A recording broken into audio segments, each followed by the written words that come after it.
కొత్త ప్రభుత్వం తెలుగుదేశం నేతృత్వంలోని ఎన్డీఏ ప్రభుత్వం అధికారంలోకి రావడం, అందులో ఓ పక్కన 2 సినిమా కుటుంబాలు ఉన్నటువంటి నేపథ్యంలో కీలకమైనటువంటి అడుగుబడింది.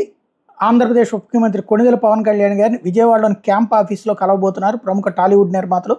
కొత్తగా ఏర్పడిన కూటమి ప్రభుత్వాన్ని అభినందించి గత ప్రభుత్వంలో ఎదుర్కొన్న సమస్యలు వివరించి తెలుగు చిత్ర పరిశ్రమ ఎదుర్కొన్న సమస్యలు పరిష్కరించే విధంగా సహకరించాలని కోరబోతున్నారు. మరి ముఖ్యంగా సినిమా టికెట్ల రేట్ల విషయంలో వెసులుబాటు, థియేటర్ల సమస్యలు వంటి విషయాలు పవన్ కళ్యాణ్ గారితో చర్చించబోతున్నారు టాలీవుడ్ ప్రముఖ నిర్మాతలు.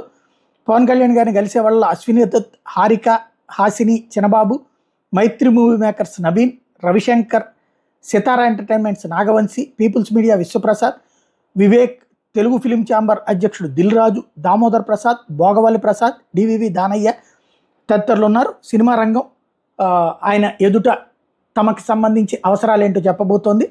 దీని మీద ఎట్లాంటి నిర్ణయం తీసుకుంటారని చూడాల్సింది.